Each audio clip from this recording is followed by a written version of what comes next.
हमारे साथ बात करने के लिए समाजवादी पार्टी के राष्ट्रीय प्रवक्ता दीपक रंजन जी हैं। दीपक जी, कुंभ में जिस तरीके से भगदड़ हुई है, राष्ट्रीय अध्यक्ष अखिलेश यादव लगातार कुंभ पे सवाल खड़े कर रहे थे, अब भगदड़ हुई है, 20 लोगों की मौत का आंकड़ा जो है वो सामने आया है।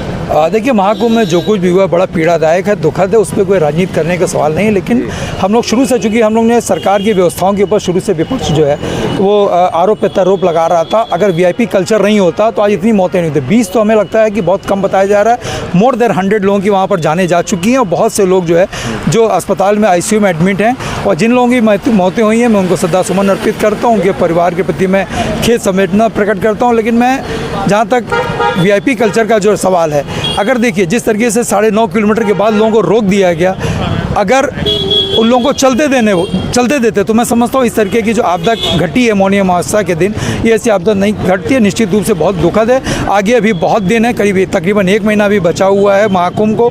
मैं समझता हूँ सरकार जो आज से चेत जाए और जिन भी लोगों की मृत्यु हुई उनको कम से कम 50-50 लाख रुपये का मुआवजा देने का काम उत्तर प्रदेश की सरकार करे और केंद्र की सरकार करे। अगर ये व्यवस्थाएं चुस्त दुरुस्त होती हैं, लोगों को जो है एक क्रम में चलाते रहते, वीआईपी कल्चर अगर ना अपनाते, अगर आपको घाट बनाना था तो आपको वीआईपी के लिए अलग घाट बना देते, वहाँ से सीधे उनकी गाड़ियाँ आती। लेकिन आपने लोगों को पहले तो 9.5 किलोमीटर 9 किलोमीटर आपने चलवा दिया, उसके बाद एकदम से आपने ब्रेक लगा दिया, एकदम से आपने रोक दिया उन लोगों को। जो पुल बने थे वो भी पूरी तरीके से नहीं चल रहे हैं। तो निश्चित रूप से जब एक रास्ता आप जो है एकदम से चलाओगे, उसके बाद रास्ते को एकदम से आप ब्रेक लगा दोगे, रोक दोगे, तो जाहिर सी बात है इस तरीके का अफरा तफरा मचेगी। लेकिन मैं समझता हूँ कि आगे आने वाले समय में इस तरीके से कोई हादसा ना हो, कोई हताहत ना हो। मैं इसके ऊपर वाले से कामना करता हूँ, मैं माँ गंगा से इस टाइप की कामना करता हूँ। कुंभ में भगदड़ हुई है, हादसा हो गया है, अगर समाचार पत्रों की मानो तो 20 लोगों की वहां पर मौत हो चुकी है, लेकिन सरकारी आंकड़ा अभी तक जारी नहीं हुआ है।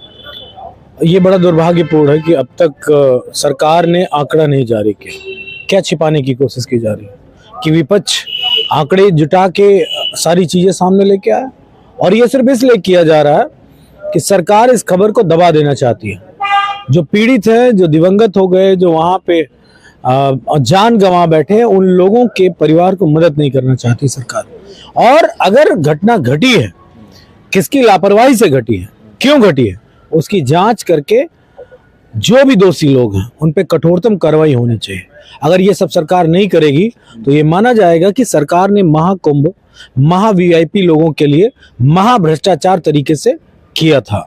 और भ्रष्टाचार की चादरें वो परतें खुल न जाए, इसलिए चादर पे चादर डाली जा रही है।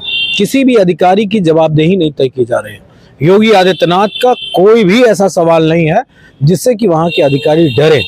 हाँ, शायद प्रधानमंत्री जी ने कुछ सवालात पूछे हैं, 4 बार उनका फोन आया, ऐसी मुख्यमंत्री जी ने खुद बात कही है, और गृह मंत्री का फोन आया। तो वो हो सकता है योगी आदित्यनाथ जी को फ्रस्ट्रेशन हो गया हो कि प्रधानमंत्री, गृह मंत्री और JP नड्डा का फोन आया है, तो हमें आगे कुछ सवाल जवाब करना होगा लोगों को।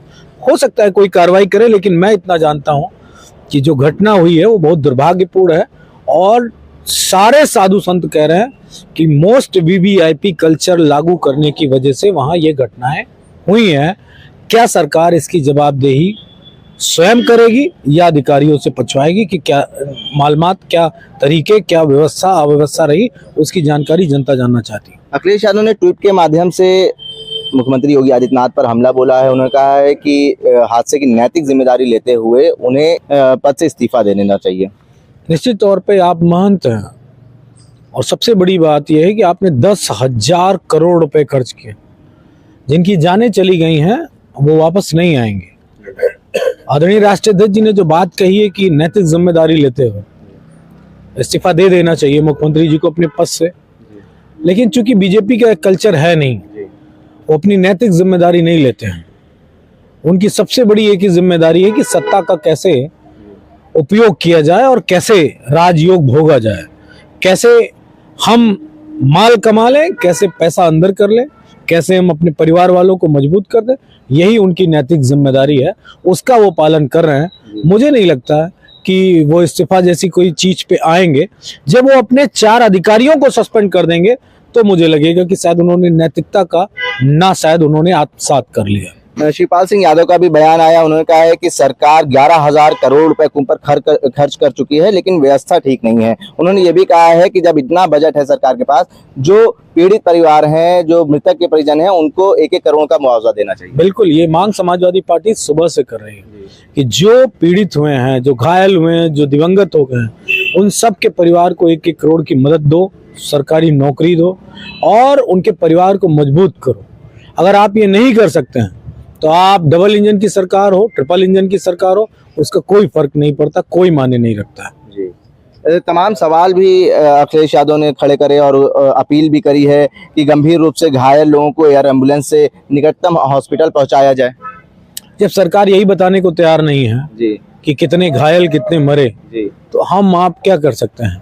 माननीय राष्ट्रीय अध्यक्ष जी तो लगातार कह रहे हैं, सरकार बताए ना कि ऐसे कौन से लोग हैं जिनको इलाहाबाद में नहीं उपचार मिल पा रहा है, प्रयागराज कुंभ में उपचार नहीं मिल पा रहा, तो हम उसको लखनऊ शिफ्ट कर रहे हैं, दिल्ली एम्स भेज रहे हैं। सरकार कुछ बताए ना, खबर तो आप ही लोगों के माध्यम से आनी है।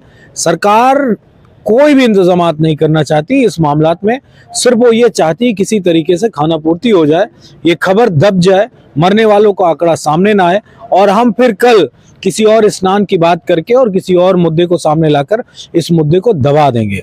लेकिन मुझे लगता है देश के प्रधानमंत्री को 5 तारीख को आना है, वो जरूर संज्ञान लेंगे और उत्तर प्रदेश के जिम्मेदार लोगों के अधिकारियों पे कार्रवाई होगी। अगर नहीं होती है तो प्रधानमंत्री जी स्नान नहीं करेंगे, लाशों पे चल के जाएंगे। उत्तर प्रदेश के और देश के आए हुए तमाम सारे लोगों के जो दिवंगत हो गए उनकी लाशों पे चल के जाएंगे स्नान करने देश के प्रधानमंत्री नरेंद्र मोदी। ये बात मैं बड़ी जिम्मेदारी से उनसे कह रहा हूँ, या तो योगी आदित्यनाथ उन सब पे दोषियों पे कार्रवाई करें, कम से कम उन लोगों की आत्मा को शांति मिले कि इन व्यक्ति की गलती की वजह से इस तरह की घटना घटित हुई है। ठीक है। मनोज यादव प्रवक्ता हैं समाजवादी पार्टी के, उन्होंने बड़ा बयान दिया है। उन्होंने कहा है कि प्रधानमंत्री 5 फरवरी को स्नान के लिए आएंगे और अगर उनके आने से पहले कार्रवाई हो जाती है ठीक है, नहीं तो ये माना जाएगा कि लाशों के ऊपर से गुजर के उन्होंने संगम स्नान करा है।